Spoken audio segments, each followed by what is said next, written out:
makanisa ya Kipentekoste, juma la Pentekoste, huwa tunafundisha Roho Mtakatifu kwa viwango vya ajabu sana.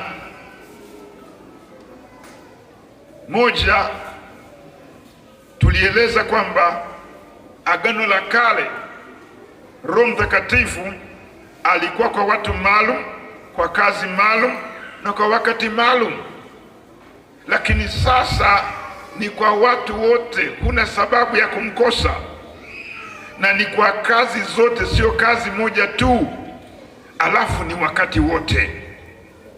Tukaangalia kipengele hiki kwa uchache nikizungumzie. Tukamchukulia mtumishi wa Mungu Petro, maisha ya kabla ya kuokoka, maisha ya baada ya kuokoka, maisha ya kabla ya kujaza Roho Mtakatifu akiwa ameokoka, na maisha ya baada ya kujaza Roho Mtakatifu. Kila hatua ilikuwa na maisha ya aina yake. Kabla hajaokoka kweli dini alikuwa nayo, lakini mlevi na mambo mengine kadha wa kadha. Alipookoka kuna hatua alipiga, lakini bado kuna mambo alikuwa yanamsumbua. Tuliangalia mengi.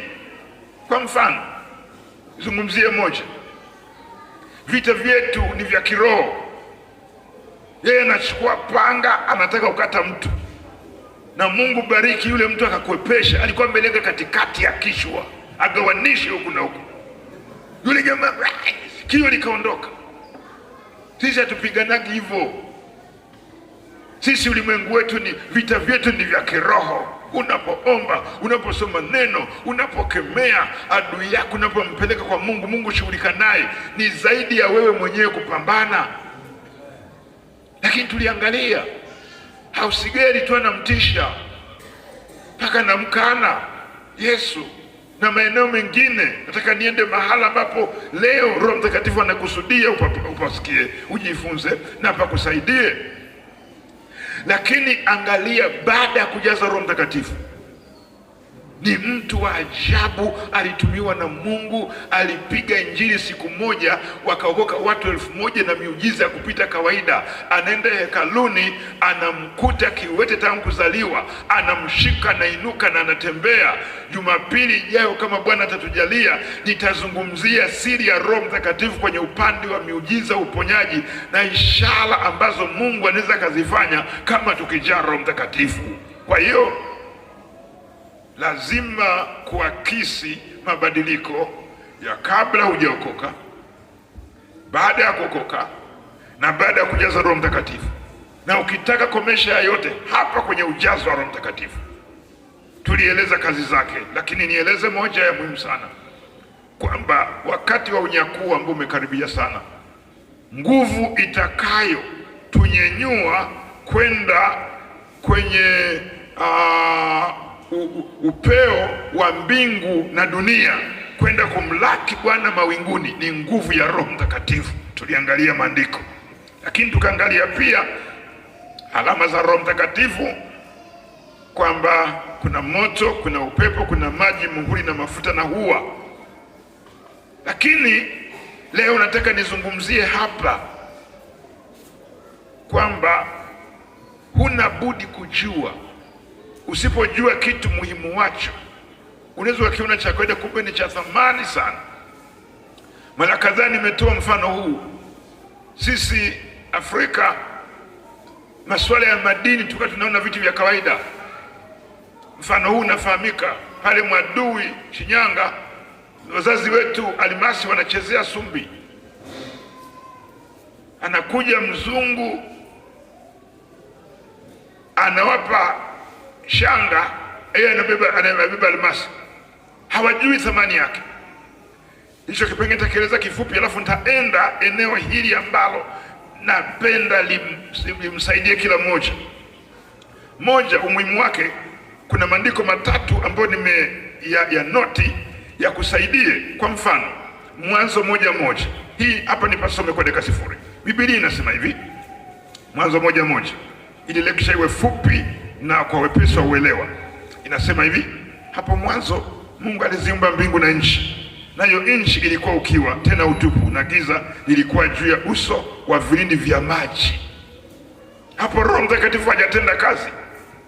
Unaona, ili somo linaweza kalifundisha kwa upana, lakini angalia hapa kwamba nayo nchi ilikuwa kwanza ukiwa, utupu, giza giza giza giza juu ya vilindi vya maji. Angalia hapo, Roho ya Mungu ikatulia juu ya uso wa maji. Alipokuwepo Roho Mtakatifu, ndipo Mungu akitamka, Roho anatenda, kinatokea. Kwa hiyo ni wa muhimu sana. Yaani unapoona kuna hayo, lakini Roho alipotulia, ndipo vitu vilipotokea, Mungu alipotamka. Kifupi tu, lakini Mathayo 3:16 nataka nipazungumzie hapo na hapo. Najua uelewa wenu ni mzuri na Roho Mtakatifu katikati yetu. Kuna kitu ambacho nataka uondoke nacho hapo. Naona kama Roho Mtakatifu alihitajika wakati wa uumbaji. Mungu ameumba, bado kuna giza, kuna ukiwa, lakini Roho alipokuja, ndipo Mungu akitamka, kuwe jua, inatokea. Iwe hivi, iwe hivi, iwe hivi. Haya, Mathayo sura ya 3. Mstari wa ngapi pale? Mstari wa 16. Maandiko haya matatu yatoshe kujua kwamba umpe kipaumbele Roho Mtakatifu, uchae, umpokee na ajae. 16 anasema hivi: naye Yesu alipokwisha kubatizwa, mara akapanda kutoka majini, na tazama, mbingu zikamfunukia, akamwona Roho wa Mungu akishuka kama hua akija juu yake. Miaka yote kama 33 hivi, kama miaka 30, Roho Mtakatifu, Yesu yupo, lakini Roho Mtakatifu hajaje. Kwa hiyo haruhusiwi kufanya chochote alichotabiriwa. Lakini baada ya kujaza Roho Mtakatifu, ndipo akaanza huduma. Kama alikuwa wa muhimu kiwango hiki kwa mwana wa Mungu ambaye ni Mungu, wewe unampuuzaje? Kifupi tu, lakini kuna andiko lingine la ajabu hapo. Yohana 16:7.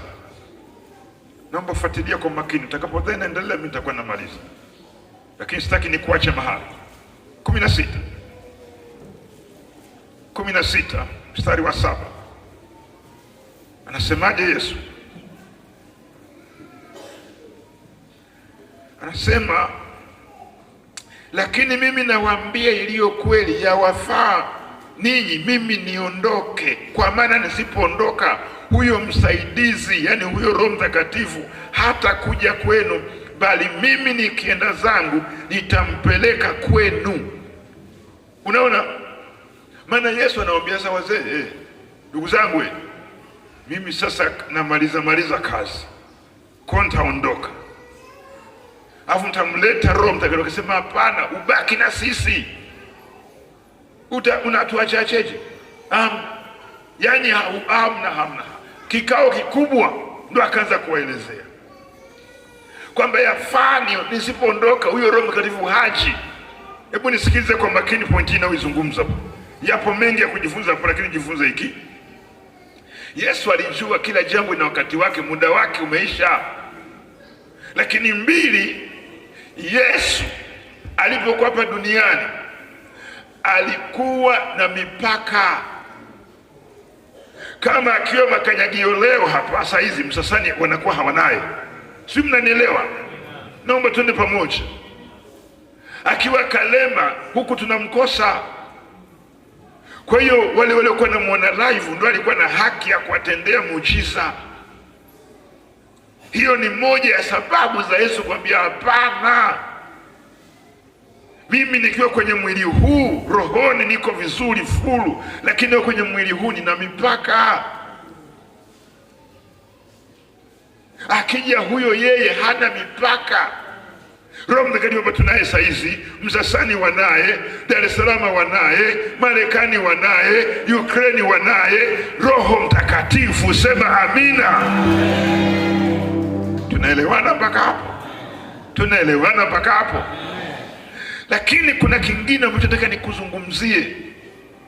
Roho Mtakatifu, mataifa huwa yana ubalozi.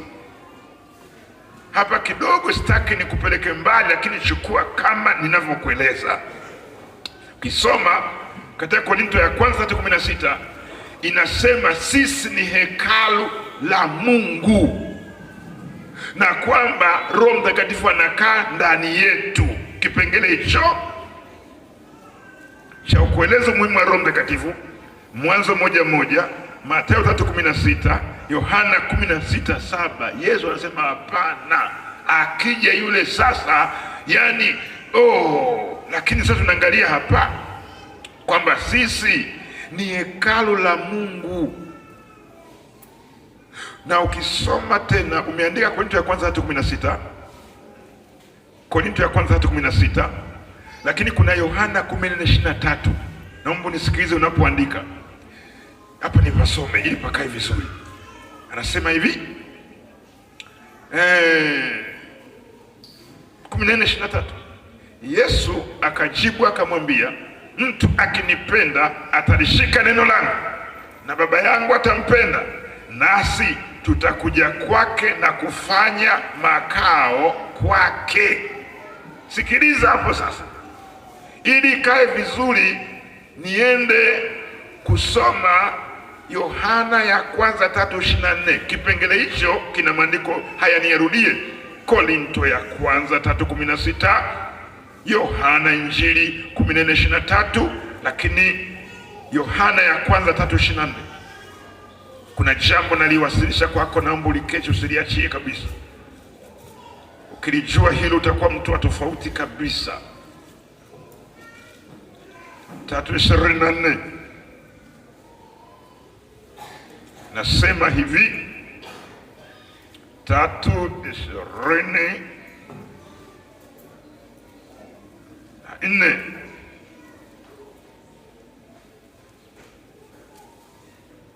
3:24, naomba nipasome hapo. Wakati tunakaa sawa hapo, tuangalie mambo yafuatayo. 3:24 inasemaje hapa?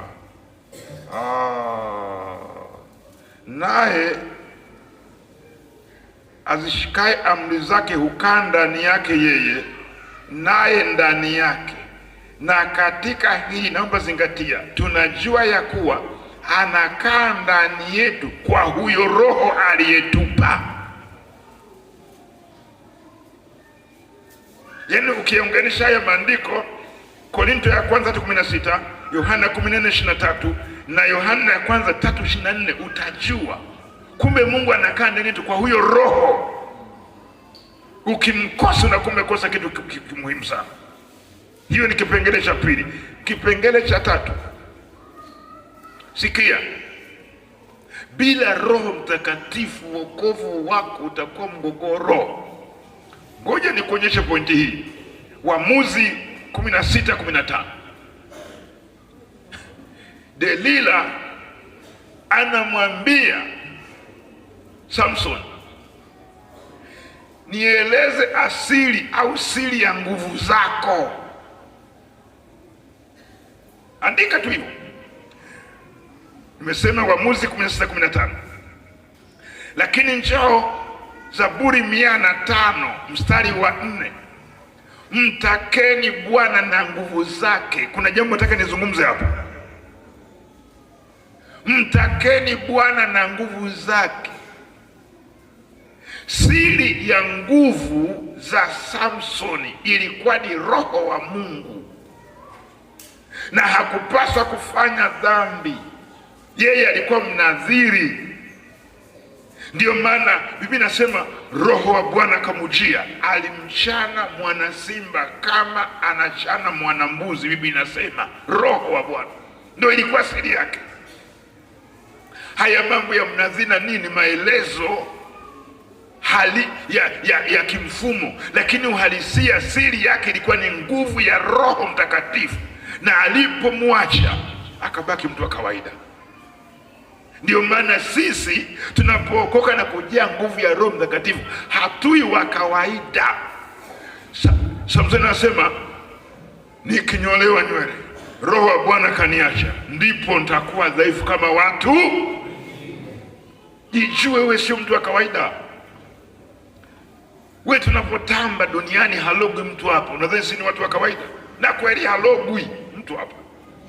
Ndio maana tuliliombea kambi. Tukasema hapa hapenye mchawi. Na hata akipenya usalama wake atubu. Sio kama mmenielewa hapa. Ndio maana anasema mtakeni Bwana na nguvu zake. Samahani kwa neno hili. Unaweza ukawa na Mungu huna nguvu zake, na nguvu za Mungu ni Roho Mtakatifu.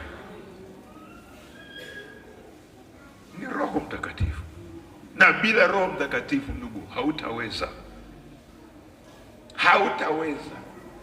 Na wakati mwingine nilieleza tutakuhukumu hujaokoka, na tuna haki ya kuhukumu hujaokoka. Na utajihukumu na wewe hujaokoka wakati umeokoka.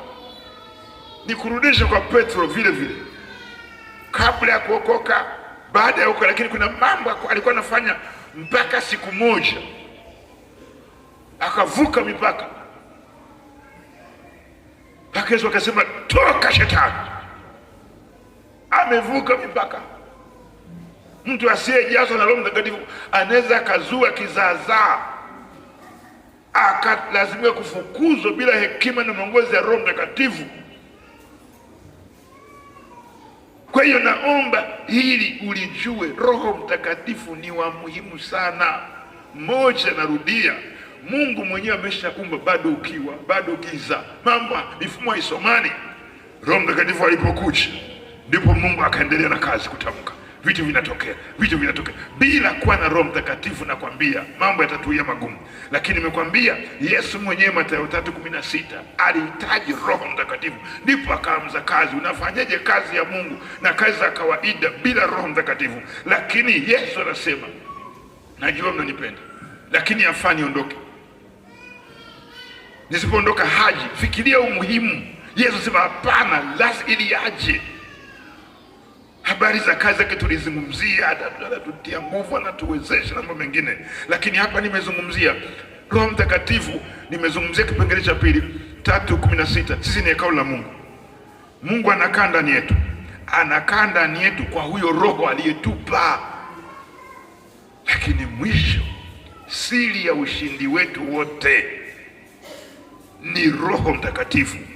Tumtake Mungu na Roho wake.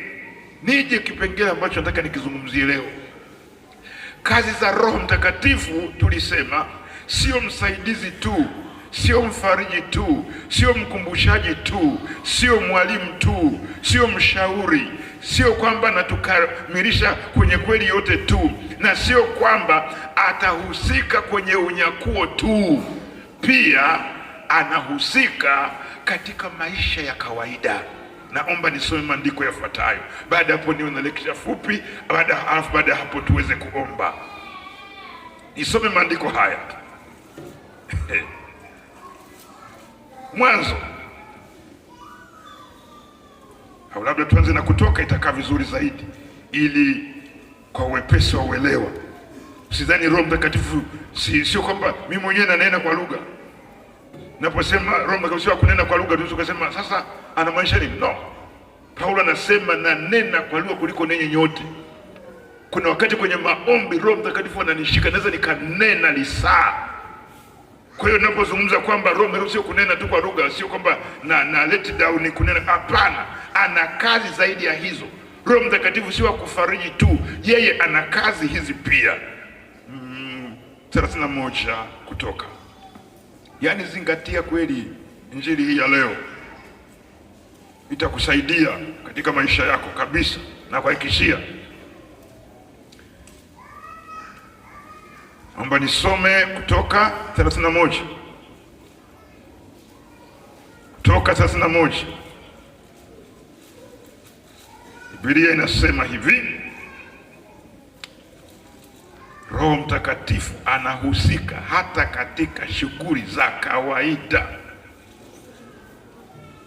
Biblia inasema 31, Bwana akanena na Musa na kumwambia, angalia, nimemwita kwa jina lake Bezaleli mwana wa Uri mwana wa Huri wa kabila la Yuda, nami nimemjaza roho ya Mungu, huyo ni Roho Mtakatifu, katika hekima na maarifa na ujuzi na wa mambo ya kazi ya kila aina, ili abuni kazi za ustadi, kuwa fundi wa dhahabu na wa fedha na wa shaba na ukata vito kwa kutiwa mahali na kuchora miti na kufanya kazi ya ustadi iwayo yote. Roho Mtakatifu, naomba lichukue hilo likusaidia. Hausii kwenye mambo ya kiroho tu. Sisi ni wanadamu, tuna eneo la roho, tuna eneo la kimwili, tuna maisha haya. Hawezi Roho Mtakatifu akatusaidia kwenye mambo ya kiroho alafu huku kwenye maisha yetu kama mbumbumu mzungu wa leo. Na Biblia inasema katika Efeso 5:10, msiwe, mbona mmalizi, msiwe wajinga. Andika hiyo Efeso 5:17. Mungu anakata ujinga katika mambo ya kiroho, ujinga katika mambo ya kawaida. Muombe Roho Mtakatifu akusaidie hata katika mambo mbalimbali. Si unafanya vitu ovyo ovyo. Nikwambia mtu mmoja eti fundi cherehani, sijui wa miaka mingapi, akapeleka polisi, ameharibu nguo ya mtu. Unashona nguo mpaka watu wanauliza, mama, umeshona wapi nguo hii? Unasema kwa mpendwa fulani. Unashona suti kama mafundi wa kushona. Omba Mungu akupe unashona suti, sio mtu anakuda fikiri wamevalisha kisiki suti. Mimi siku moja huwa nasemaga tu kweli, hata kama nilikosea. Mzee mmoja, Askofu Brian Makabisi, akasema, wewe hii suti ulishonea wapi? Akasema, mzee, marufuku, kuanzia leo suti zote tunashonea Dodoma. Sasa unaenda kwenye kikao suti, huku kumefanya hivi, huku kumefanya hivi. Nazungumzia hapo, tusiende mbali. Hata fundi mshoni, omba Roho Mtakatifu. Utashona, utapaua, utajenga, watu wataulizana. Fundi umeme sio manyaya yapo tu, mara hivi mara umeunga ovyo ovyo, masote poeleweke yananing'inia. Watu waseme fundi pikipiki, peleka kwa fulani. Gari, peleka kwa fulani. Maana maombi yangu, kanisa ni taasisi, tunapaswa kujitegemea kwa kila kitu. Kama mafundi makenika tuwe nao, kama mafundi ujenzi tuwe nao, kama nani tuwe nao. Nikupe siri moja. Watu fulani wakawa na mloga daktari mwenzao. Wanasema, kwa nini watu wanagombania kwenda kutibiwa na yeye au kwenda kuzalishwa na yeye? Sasa halogwi mtu hapo, kwa sababu yeye ikitokea kupasua mzazi au kupasua mtu au kumtibu, anaomba Mungu. Anasema yani yule mama akikupasua ukifa ujue ni Mungu. Lakini yule akikutibu watu wanagombania mtibu, mpaka sasa wanasema mbona huyu ana kibali? Hata walimu omba, unafundisha watu wanasema hivi ni kweli. Kwa naomba hili nilisitize kwamba Roho Mtakatifu si wa mambo ya kiroho tu, mnielewe. Pia anatupa ubunifu. Nikupe mfano mmoja afu niingie pointi ya pili katika maandiko haya afu tumalizie. Mwaka jana tulienda mkoa wa Rukwa, wilaya ya Kalambo, ni wilaya ya Matai ile, kitu kama hicho. Tumefika usiku. Asubuhi mzee Mwanisawa anakuja sasa, akaniangalia hapo, akafanya hivi, nimekosea hivi. Akasema, hivi ile tela ulitengenezesha wapi? Nasikia ulibuni wewe. Nikasema, ulianzaje kwanza? Nikasema, vipi? Nikampa historia. Nikasema, mimi nimeanza Injili, nilitembea kwa miguu. Baadaye nikapata basketi. Baadaye nikapata pikipiki, napakia pikipiki, generator, speaker, utafikiri watalii, mpaka watu nikipita wanageuka kuangalia pikipiki mpaka mimi saa nyingine sionekane. Baadaye watu wa Mungu kanunua gari hii unayoiona, nikaanza kupakia kwenye buti. Nadhani mnakumbuka. Buti ikawa haitoshi, hiyo carrier nikabuni mimi hapa, nikabuni hiyo, nikaona bado haitoshi, ndio nikakaa kabla ya miujiza hiyo kuja. Unajua mwingine anangoja miujiza na baraka alafu anakunja nne. Hapa katikati kuna kitu kinaitwa mpito, jiandae. Si mnanielewa? Ndio nikasema, kwa hiyo ndio nikawaza hivi kweli mbona naonaga watalii wanapita na magari madogo, wana matera la kununua. Nikaulizia wanatengeneza Dar es Salaam Superdome, wakasema milioni 8. La kuungaunga milioni 1.8. Ndio nikabuni, akasema ila baadaye nikaona nitajipa utukufu, nikasema ni Roho Mtakatifu. Akasema hapo sawa, hapo sawa. Nikasema ni Roho Mtakatifu. Si mpaka hilo jamani, tunabebeaga vitu uongo kweli? Nataka yani muelewe, Roho Mtakatifu si wa mambo ya kiroho tu, anaweza kukupa ubunifu katika mambo mbalimbali. Nikupe maandiko, baada hapo twende kuomba. Soma kwa wakati wako Zaburi 111:10, inasema hivi: kumcha Bwana ndio chanzo cha hekima, na wote wafanyayo hayo wana akili. Pale Dodoma hawa mafundi wa vifaa vya kielektroniki, sijui tunawaiteje, tuwaite mafundi hivyo hivyo wa vyombo vya umeme.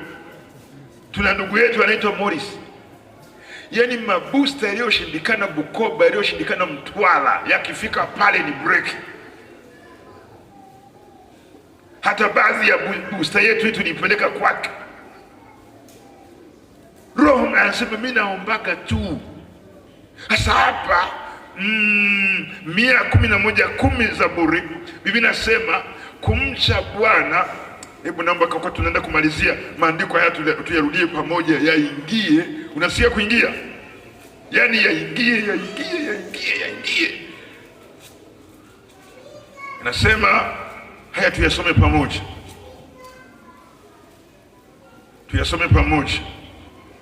111 mstari wa 10. Biblia inasema kumcha Bwana ndio mwanzo wa hekima, na wote wafanyayo hayo wana akili njema. Sifa zake za kamili. Hebu turudie, sema kumcha Bwana ndio mwanzo wa hekima, na wote wafanyayo hayo wana akili njema. Sifa zake za kamilele. Kumcha Bwana, yani zingatia hapo mwanafunzi nani hapo. Lakini Timotheo ya pili, itumalizie Mwanzo na Danieli, twende kuomba. Timotheo ya pili nasemaje hapa? Timotheo ya pili 2:7 inasema yafahamu sana hayo nisemayo, kwa maana Bwana atakupa akili katika mambo yote. Hebu turudie andiko hili, sema yafahamu sana hayo nisemayo. Tafadhali tuseme kwa pamoja, sema yafahamu sana hayo nisemayo, kwa maana Bwana atakupa akili katika mambo yote. Rudia sasa, sema kwa maana Bwana atanipa akili katika mambo yote. Shangilie Bwana kwa makofi na vigelegele. Ndugu zangu, nilipokuwa naandaa somo hili, yani niliona neno akili lipo kama mara 150 na kidogo, neno akili. Kwa ni jambo muhimu sana, ni jambo muhimu. Na tukizungumzia akili, yaweza kutafsiriwa mbalimbali, na hakuna ambaye hana akili, lakini namna ya kuyatumia, na unapotumia akili kwa usahihi ndo unapata ufahamu, uwezo wa kufikiri, hekima, weredi na ubora wa kufanya vitu ulimwengu wa roho na wa kawaida. Nilikwambia mtu mmoja akanambia, munawezaje kwenye ibada ya watu 400 kila mmoja akatosheka? Hapa samahani, hapa sema hapa. Yule mkurugenzi wetu aliondoka jana ni msomi yule, ana master hizi za darasani, au siweza kutunukiwa. Hapa nikiwaangalia hapa kuna watu darasa hilo, wengine hilo, wengine O level, wengine A level, wengine high school, wengine university na kuendelea. Lakini nakwambia kila mmoja Roho Mtakatifu anampa, anaelewa.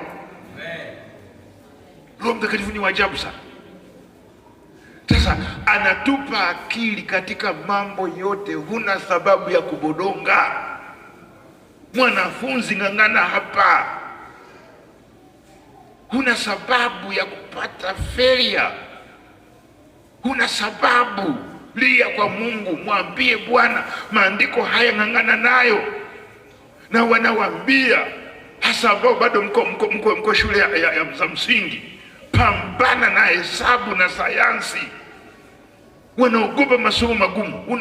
Wa dunia waogope au wa dunia wapambane, wewe una Mungu unaogopaje? Lakini maandiko haya yataweza kusaidia. Mwanzo na Daniel, baada hapo tuombe. Mwanzo 41 ni kuthibitishie kabisa kwa njia ya maandiko. Hakuna sababu ya kuwa mjinga, hakuna. Mimi nasema sasa, hakuna sababu. Biblia inasema hivi, 41 mstari wa 37, neno hili likawa jema machoni pa Farao na machoni pa watumwa wake wote. Farao akawaambia watu wake, tupate wapi mtu kama huyu mwenye roho ya Mungu ndani yake? Yaani mambo yaliyoshindikana kwa wanadamu magumu, huyu pekee. Siri ilikuwa roho wa Mungu. Ukienda kwenye Danieli utasoma wakati wako, roho bora ilikuwa ndani yake. Mpaka watu wanamtafuta Yusufu, watu wanamtafuta Danieli. Kwa nini? Roho bora, Roho Mtakatifu alikuwa ndani yake. Mtangulizeni Roho Mtakatifu. Tulifundisha kipindi fulani somo la mapishi, ilikuwa kambi la wamama. Ndio nikashangaa, kuna kupika chai na kuchemsha. Sasa una mgawe, unakaga unachemsha chai, mtu anakunywa mpaka kilungulila chai. Unapika chai mama wa watu, unaweka na nini na nini, mtu akinywa anasema no. Pika machapati, samani kwa mama wetu ni mgawa, yameungua. Watu waseme chapati, nenda pale. Mama mmoja anasema, mimi nikisema nipike mandazi lazima ya kwangu yaishi, ndio wengine wanunua. Mimi siku moja tuko na kauzeni, tumeenda Malafani, wakatupikia vitumbua makubwa hivi, ukifanya hivi katikati ina uji. Nazungumza hivi, Mungu sio dhalimu, ametupa wokovu na Roho Mtakatifu hata katika mambo ya kawaida. Nini? Roho bora ilikuwa ndani ya Yusufu. Tunaweza tukaleta ufumbuzi mpaka hata kwa nchi yetu, hata kwa ajili ya ulimwengu na mambo mengine kadha. Namaliza kusema neno hili, tafadhali mpendwa, huna sababu ya kuboronga. Neno akili nakwambia liko zaidi ya mara 50.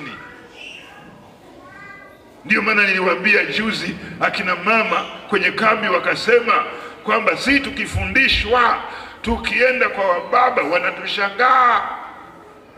Nikawaambia tumeanzisha idara ya kina baba, na mwezi wa 9 sijui tarehe ngapi tuna kambi la wababa. Yani tutajaa hapa wababa.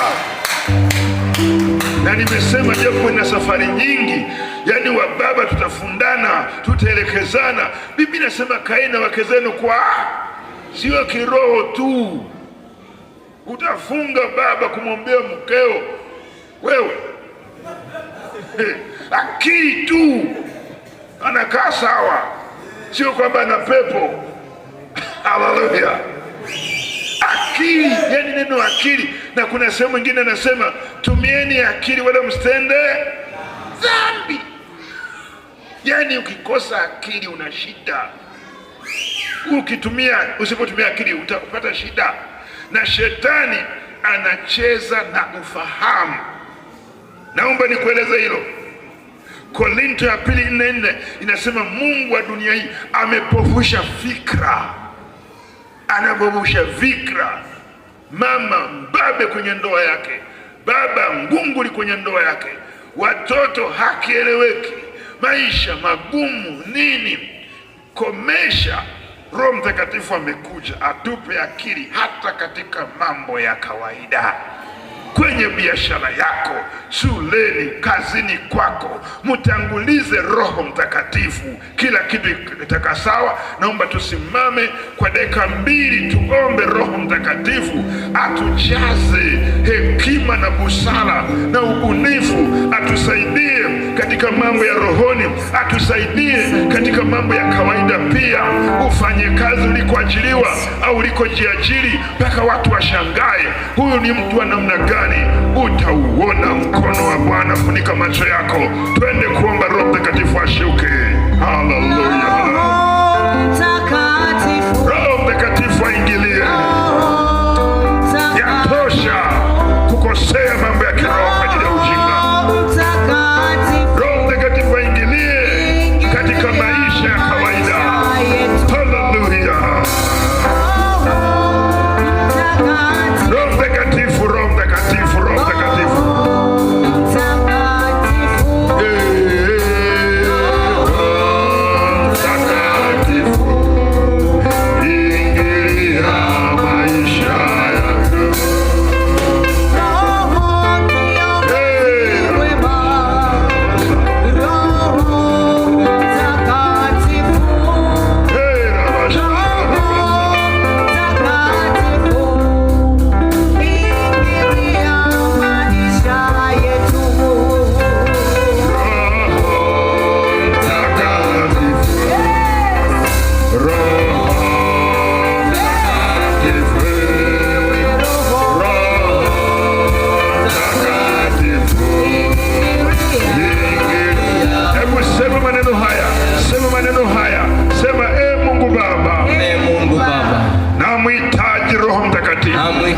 Roho Mtakatifu kuliko wakati mwingine wowote. Wewe ni Mungu, lakini wakati wa uumbaji ilikuwa dunia ilikuwa utupu na giza. Roho Mtakatifu alipoatamia juu ya uso wa maji, ulipotamka uumbaji ukatokea. Na kuhitaji Roho Mtakatifu, ukiniatamia, ukikaa ndani yangu, nikitamka itatokea, nikiomba itatokea. Mungu ulimjaza Bezaleli Roho wako ili abuni shughuli mbalimbali. Nijaze Roho Mtakatifu kwa ajili ya mambo ya kiroho na kwa ajili ya mambo ya kawaida. Umeahidi kunipa akili katika mambo yote. Ninaamini kuanzia sasa na kuendelea, roho bora iliyokuwa ndani ya Yusufu iwemo ndani yangu, iliyokuwemo ndani ya Danieli iwe ndani yangu, ili niwe mstadi kwa ajili ya mambo ya kiroho, ili niwe mstadi katika mambo ya kawaida. kawaida. Nijaze Roho Mtakatifu. Ulisema tutapokea nguvu akisha kutujilia Roho Mtakatifu. Ninaomba unijaze Roho Mtakatifu, unipe Roho Mtakatifu, nijae Roho Mtakatifu. Asante Bwana.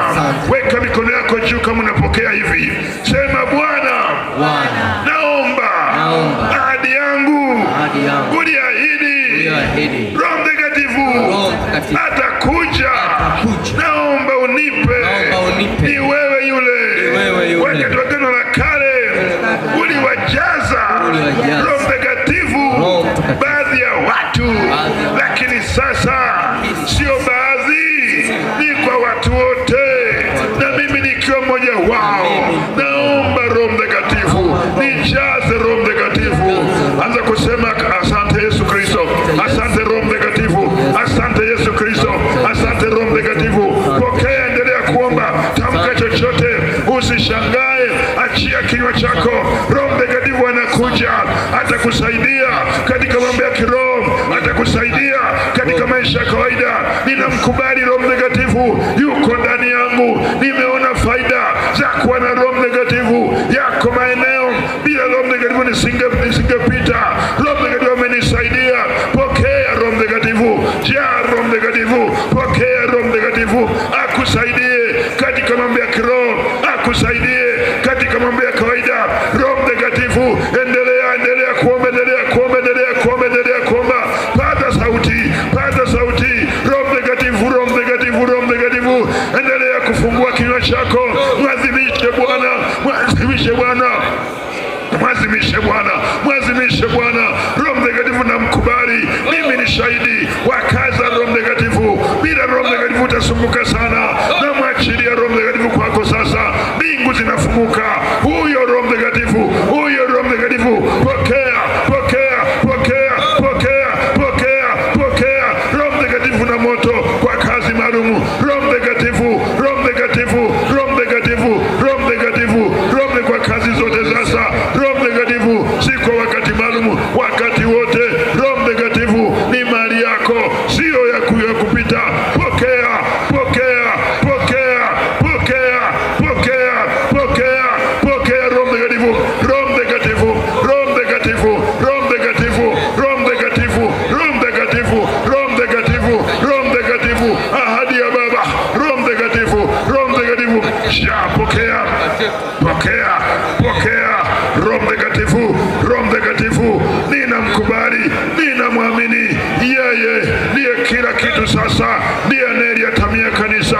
Hata Mungu anakaa ndani yetu kupitia Roho Mtakatifu. Roho Mtakatifu nasema, Roho Mtakatifu nasema, Roho Mtakatifu nasema, Roho Mtakatifu, Roho Mtakatifu, Roho Mtakatifu, Roho Mtakatifu, Roho Mtakatifu, kwa nguvu za Roho Mtakatifu na moto, kwa nguvu za Roho Mtakatifu na moto, kwa nguvu za Roho Mtakatifu na moto, kwa nguvu za Roho Mtakatifu na moto, kwa nguvu za Roho Mtakatifu na moto. Endelea, usikose muujiza. Fungua kinywa chako, tamka tu chochote kuhusu ulioyasikia haya. Roho Mtakatifu anaingilia hapo, Roho Mtakatifu anaingilia hapo, Roho Mtakatifu anaingilia hapo, Roho Mtakatifu anaingilia hapo, Roho Mtakatifu anaingilia hapo. Utashangaza ulimwengu ukiwa na Roho Mtakatifu, utashangaza wasomi ukiwa na Roho Mtakatifu, kazini kwako utashangaza ukiwa na Roho Mtakatifu, shuleni kwako, ofisini kwako, ulikojiajiri, ulikoajiriwa. Usikate tamaa. Roho Mtakatifu yuko kukusaidia, hata kufanyia maajabu. Maadui zako watashangaa. Ninamkubali Roho Mtakatifu, Roho Mtakatifu, Roho Mtakatifu namuona Roho Mtakatifu huyo, Roho Mtakatifu huyo, Roho Mtakatifu, Roho Mtakatifu, Roho Mtakatifu, Roho Mtakatifu, Roho Mtakatifu, Roho Mtakatifu, Roho Mtakatifu, Roho Mtakatifu, Roho Mtakatifu, Roho wa Kristo, Roho wa Mungu, Roho wa uzima, Roho wa ufufuo. Ila baka Roho rikanda rabasha, Roho rikata karabasha, ila barianda rabakata kata karabasha.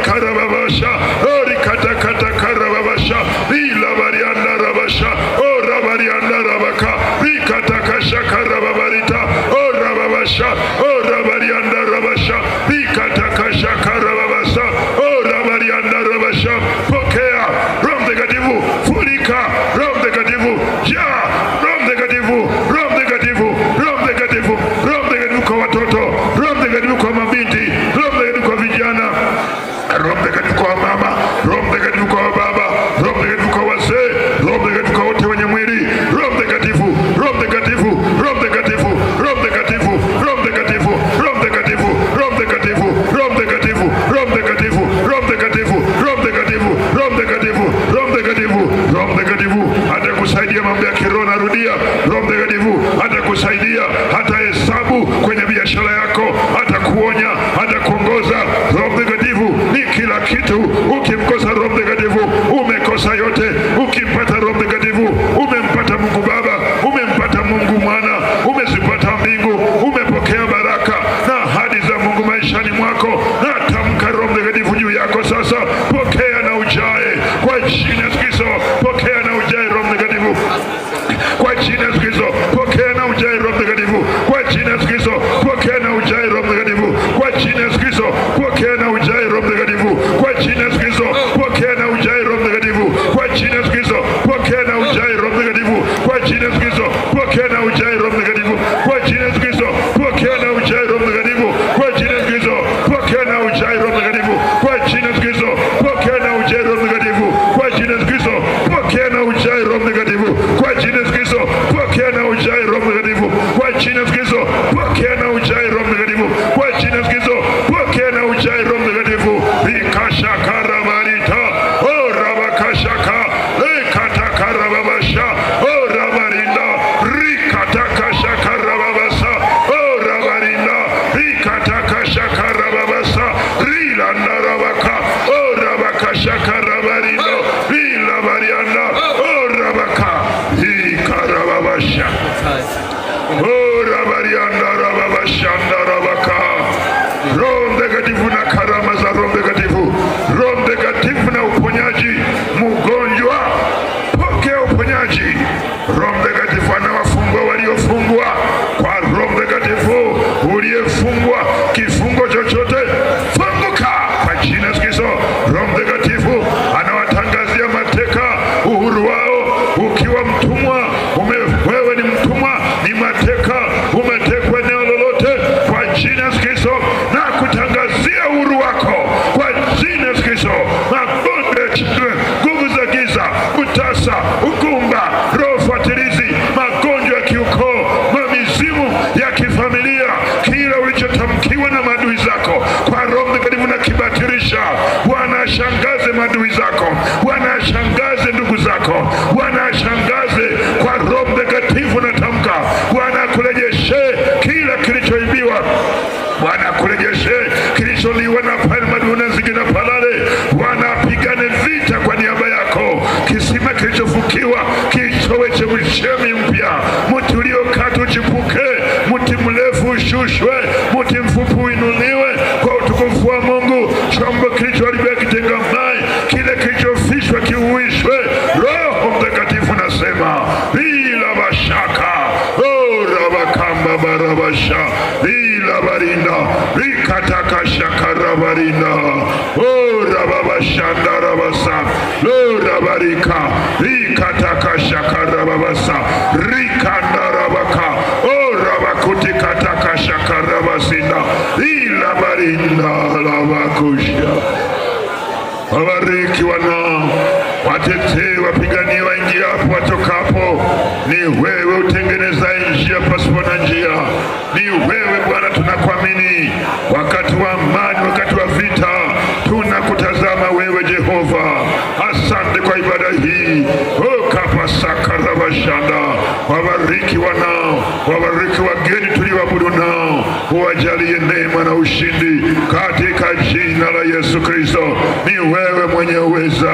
Roho wa Mungu ingilia maisha yetu. Roho wa Bwana ingilia maisha yetu. Rabakatakarabasha katika jina la Yesu Kristo. Bila barianda rabasha. Roho wa Mungu aingilie maisha yako, aingilie vita vyako, aingilie mahitaji yako. Roho wa Mungu, Roho wa Mungu is all to talk about. Amen. Roho Mtakatifu, Roho Mtakatifu Lo,